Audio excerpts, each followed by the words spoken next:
ઝડપથી પત્નીને ઝડપી લીધી અને પછી ત્યાં તારાબેન આવ્યા. એને મને એમ કીધું કે સેવા દેવા જવાનું છે. એટલે મારું સેવામાં નામ નહોતું ને નહોતું સેમિનારમાં એમ, પણ હું અહીંયા આવી ટપકી પડી. એ મારા ઓહો ભાગ્ય.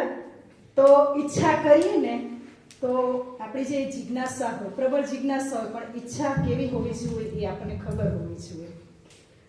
તો એ ઈચ્છા બસ તમે કરો કે મારે કાંઈક મેળવવું છે, મારે કાંઈક જાણવું છે અને મારે આગળ વધવું છે.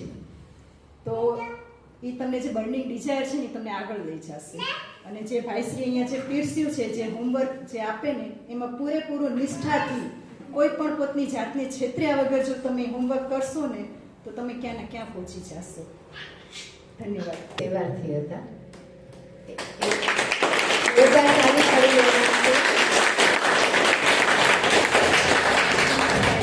કીધું ને એ વર્કશોપ છે કે તમારી જે કાર્યકુશળતા હોય અને આ વાઇટલ ફોર જાગરણને જે કામનું હોય તો તમે અહીં સેવા આપી શકો છો.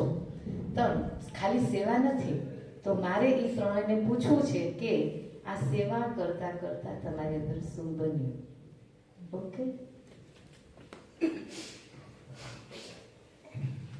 હું જ્યારે સેવા કરતો હતો તો એક મેં માર કર્યું. મારી અંદર એકચ્યુઅલી એટલી ભરપૂર એનર્જી હતી કે એક થકાન એ કેને કાંઈ મહેસૂસ ના થઈ.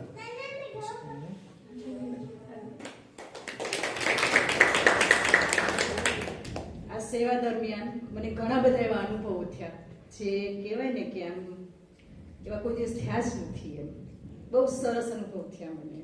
કારણ કે કહેવામાં આવ્યું હતું કે સાયલેન્ટ મોડમાં રહેવાનું છે. એમ તો ખાલી વાણીથી નહીં, વિચારથી પણ સાયલેન્ટ રહેવું. પણ વિચારને કેમ કરવા, એમ વિચારો તો ચાલુ જ રહે, પણ અનુભવ એવો મસ્ત રહ્યો કે એક પણ વિચાર આવ્યો જ નથી. કહું ને તો એમ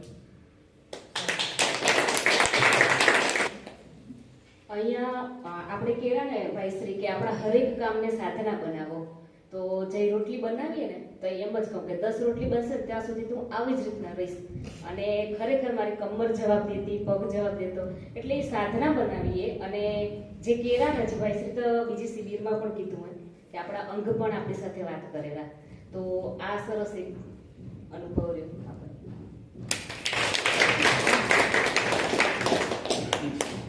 આપણે.